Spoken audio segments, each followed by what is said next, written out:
Hello everyone. Today we will be talking about one of my favorite video game franchises, Devil May Cry. Devil May Cry is notorious for its stylish combat, its fun gameplay, and all around its amazing game design. But today we'll be taking a step back and instead looking at the weapons of the series. If you are a fan of Devil May Cry, you may at some point may have thought, hey, what would happen if me, just some average dude, got a hold of some of these weapons? Which one would be the strongest? Which one would be the most versatile? And more importantly, would they be viable in a real life fight? Well, all of these questions are going to be answered today with this very video. But before we can get into the video, we have to set up a few ground rules. The first one being, this entire tier list is under the assumption that the weapons cannot hurt the user of said weapon. Meaning, if a weapon summons fire, the fire cannot hurt the user. The main reason for this is because a lot of devil arms summon some sort of elemental power, and if left unchecked would probably kill the user. And because of that, most of them would just be put at the lower tiers. It would be really boring and it wouldn't be too much fun. So let's just base it off of that. Rule number 2 is more of a guideline. This is going to be under the assumption that the fights will be human versus human. It's not going to be like human versus demon or anything else like that. It's just going to be human on human combat. It adds a fair system to this. It makes just everything easier in order to judge strength. Now, without further ado, let's get into the first tier. Dismal. Now, the very worst devil arm in the entire series might be a very big shock to a lot of people. I mean, the Sparta is such a powerful devil arm. How could it be so terrible? The main idea of it is that humans can't wield the Sparta. It's just a simple cannot. We've seen two great examples of what happens when a human tries to wield the Sparta. So, let's look at the first one. The first one that we'll look at is Sanctus. Now, Sanctus, being the final boss of Devil May Cry 4, was shown to be very strong, very powerful, but because of his own personal ideology, and because he replaced most of his body with demonic energy and other things like that, because of this, the Sparta didn't give him any power.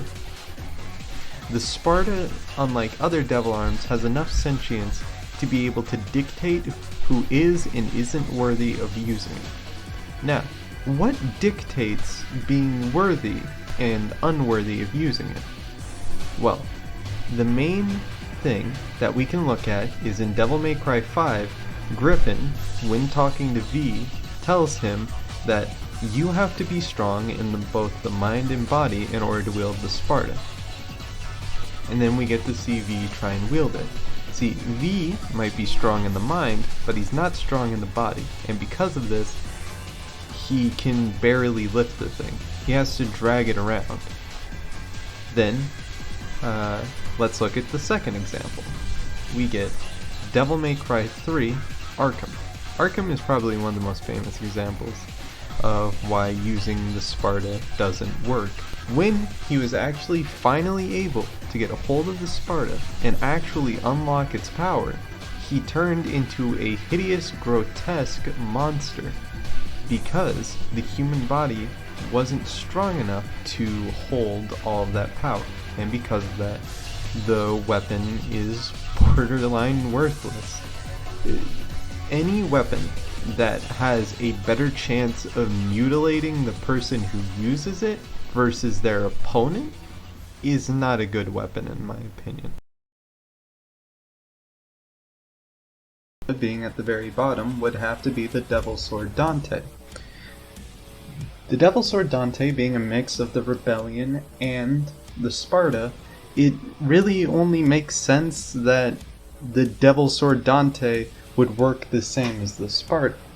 So, because of this, it's very easy to infer that this one would be just as weak, if not weaker, or even have a higher chance of mutilating you if you tried to use it. That's why I kind of have to put it here. But because there is no solid proof of this being a thing, I have decided to put it above the Sparta. So let's just say if somewhere in the future, right, they do confirm that a normal person can use the Devil Sword Dante, this would definitely be, in my opinion, like right off my head, I would have to say around S tier.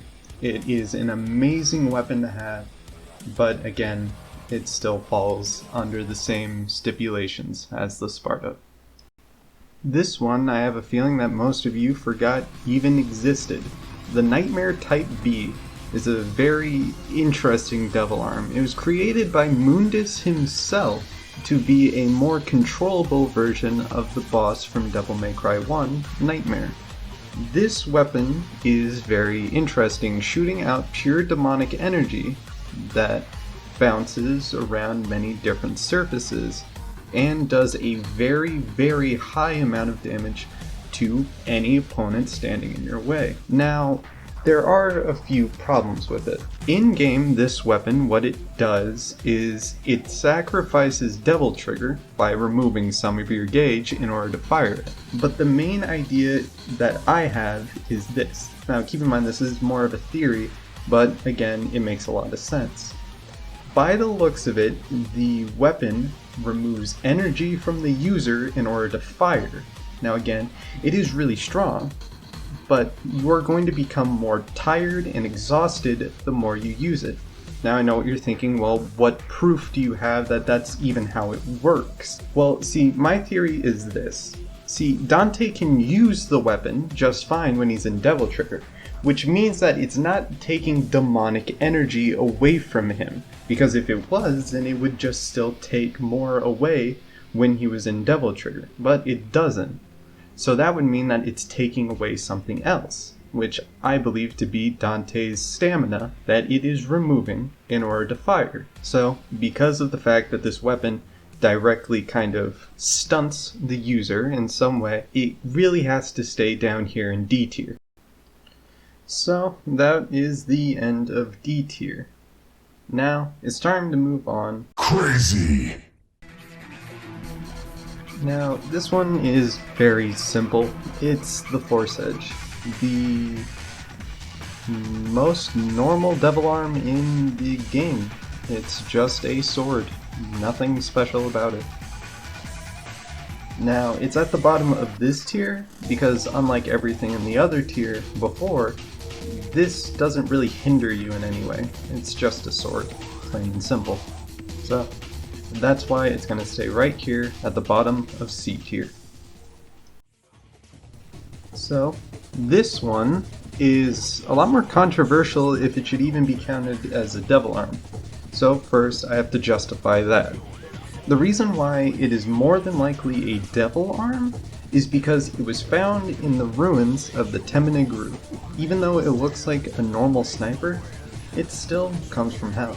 So, even though it does just look like a normal sniper rifle, it is definitely a demon arm, or at least has some sort of demonic heritage to it. So, why the Spiral is this low in the tier list, even though it was such a powerful weapon in 3, is because of the avid amount of recoil and the abysmally low fire rate. Now, you can compensate for the very bad amount of recoil by actually, unlike Dante, holding the sniper properly, but there are a few problems with that. The main one being that even though the Spiral won't have as much recoil, aiming down it will be very difficult because the magazine is located on the top of the rifle, meaning that you would have to put a scope or whatever on the side of it, which also leads to a whole new host of problems when it comes to aiming. So, you either have to deal with a very terrible amount of recoil, or a very terribly low amount of accuracy. It's a pick your poison, and honestly, it's not that good either way. The main upside of the spiral is the very strong shots, and the fact that the shots can ricochet, borderline like bouncy balls. It doesn't matter what surface the spiral hits, the bullet will ricochet. So, even though it is really strong, because of that whole limitation, it's gonna be really terrible to use and can lead to definite danger on your part if you fire it like Dante for long enough, because it's more than likely just gonna fall out of your hands in the middle of a fight and then you'll just look like an idiot.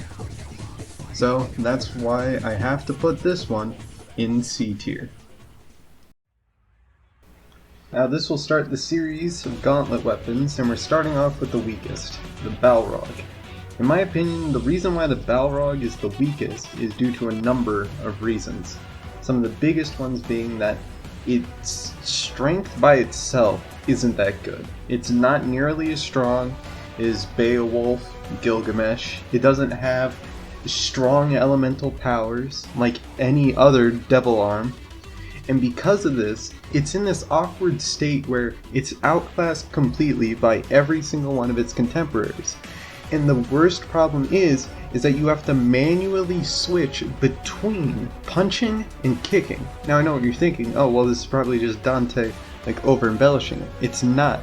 You see, the Balrog, when you actually look at the animations, the pieces of the Balrog fall off of the hands and go onto the feet. Meaning that it's not Dante, it is just the Balrog requires that much mental energy to physically make you think, I want the pieces of the Balrog to go to my feet now. And that paired with the fact that it's not nearly as strong as any of the other ones leaves it in this bottom C tier. It's not as bad as the Spiral, and it has a lot more uses than the Force Edge, but because of all this mental energy that you have to put into using it, so yeah, there's a lot that goes with it. And with this weapon, the main problem is that you have to train a lot in order to get used to having to manually switch between modes, and even then your reward isn't that great. So I have to say that Balrog is definitely in the upper echelon of C tier. Now, it's time for the top of C tier. What is the best weapon in C tier? And that one definitely has to go to the Cavalier Angelo. The Cavalier is a very interesting weapon. If trained properly with it, it could also be very deadly, as Dante showed us time and time again with this weapon. The biggest problem though with it is that unlike all of the other weapons, training with this thing specifically will be very, very difficult. One, you need to be strong enough in order to actually be able to carry a motorcycle, in order to actually swing it around properly, and other things like this. And two, you need to have the dexterity required to be able to ride a motorcycle in the middle of combat and have the flexibility to not fall off of it immediately and to actually balance on it. Now, this weapon, like I said before, is insanely strong. And it's a weird thing where this one, I would say, out of all of the C tier weapons, this one would be the least egregious to have in real life. Though in an actual fight, you might be a little fucked. Training with this thing is going to have to be a very rigorous commitment in order to actually work. Because again, a lot of strength, a lot of dexterity. But if you are able to pull those things off, you will be greatly rewarded. Though, sadly, because of all the time and all the commitment required to get a base level out of this thing, I'm gonna have to say that Cavalier Angelo will still be stuck in C tier. Won't be able to go any higher, but is definitely the best weapon in C tier. Next up is B tier. B tier is where we get into the average weapons, meaning weapons that no longer have really any of a hindrance. And if they do have a hindrance, it is so minuscule that it's borderline nitpicking at that point. So, let us move on to... Badass! To start off B tier, let us talk about the Artemis. The Artemis is a very interesting weapon. It is a ranged double arm, which is actually quite rare for the series. Its main gimmick is the fact that it shoots small balls of energy that will home in on enemies, and you can then charge them up to fire more or, have other effects. The two main things that you can do with it is shoot one big orb in front of you and, stick your enemy in a little vortex of swirling energy, or you can shoot it straight in the air and make it rain dangerous pellets all around you. The Artemis is not a bad weapon. It's not an amazing weapon. It's a good weapon. It's decent. It has very little limitations. And really, that's about it. It's an average weapon, and it's a pretty good one too, with sadly not much to say about it. But it definitely works at the bottom of B tier. Next up, we're going to talk about one of the most signature weapons in the entire series, the Rebellion. The Rebellion is a weird weapon to kind of put really anywhere other than in this tier. The Rebellion, unlike all of the other devil arms that Dante gets, doesn't really have any special properties. It's a sword, like through and through. It's a sword. It's a broadsword, and it is really good at everything. It's like Dante, right? He doesn't excel at anything, but he's amazing at everything.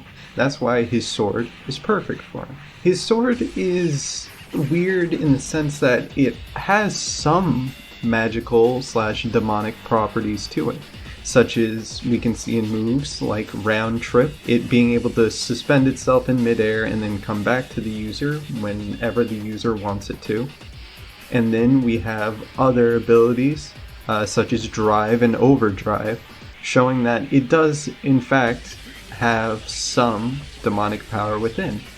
Though the problem with trying to use Drive is that it's hard to calculate whether or not that's the sword or if it's Dante, which is the main problem with the Rebellion, is that it's unknown how much of it is Rebellion and how much of it is Dante. But let's be fair and say that Drive is a part of its kit. It's very versatile, right? It can do good long range, it can do really good close range. It's through and through an amazing sword. That's why it's at the top of B tier. So that was B tier. It was a lot shorter than the others, but we're going to probably keep that trend with the next one. Apocalyptic. So first up, at the bottom of A tier, we have the Cerberus. The Cerberus is an interesting weapon with very potent cryokinesis. With the ability to instantly conjure ice, it opens a lot of possibilities for the user, such as you could use the ice offensively, like Dante does, or you could also use the ice in a more defensive manner, as we can see in some of his moves. The ice is very instant. It's like immediate. There is no wind-up time for the ice to be summoned. It appears instantly. Now, this weapon was the main reason why I had to make that rule that the devil arms can't hurt you, because if I did, then this cryokinesis on this weapon and really any weapon forward, you would just kind of die instantly. Like, you would try and use the cryokinesis and you would freeze instantly. So that was the main purpose of that rule. But back onto the Cerberus. The Cerberus is a very good weapon. The only real thing that is holding it back is the fact that it's nunchucks. That's why I can't really put it anywhere higher. Nunchucks have a certain high level of dexterity required to use them, and with the Cerberus, it's no different. So, because of that, I can't really put it anywhere higher than this, but it will require a bit more training to get used to this weapon. but once you do, you will definitely be a force to be reckoned with. Now we have the next punching weapon, the Beowulf. The Beowulf is a very interesting weapon due to the simple fact that it is more elemental based, but here's a question for the average Devil May Cry fan. What element does the Beowulf use? I didn't know either. I had to look it up, and when I did, it stated that it used holy energy. Apparently there's holy energy in Devil May Cry, which I knew nothing about. I knew nothing about the concept of holy energy and how that could be anything. So, the fact that it is holy energy leads to a few problems, mainly because it is the only holy weapon in the entire series. It's unknown if it has any rules, any stipulations to it, anything else like that. So because of that, it's held back due to the unknown of this brand new concept. But because from what we can see, Dante has no problem using it. I do have to... It would be unfair of me to say that it's terrible because of this, because it's not. The Beowulf is a very strong weapon, but a good question is it as strong as the rest? And I have to say, it's definitely stronger than Balrog, but with the next punching weapons in line, cannot say with a clear conscience that it is any better than them. So I will have to say that the Beowulf is going to be the top of A tier. And that is the end of A tier, and more importantly, the end of part 1. I originally thought that I could get this out as just like one video, though looking forward at the rest of the list, this is definitely going to take a lot longer than I thought. So because of that, I'm definitely going to have to split this up into 2 parts. Don't worry though, the next video should definitely be coming out soon. I'm not too sure like how soon, but it's definitely not going to be like a month or something crazy like that. And if I had to guess, I'd say like 1 week, like tops, and that's if like a bunch of personal stuff gets in the way. So yeah, don't worry, the next video will definitely be coming out soon. And you know, as per usual, if you like the video, then definitely look forward to the next one coming out.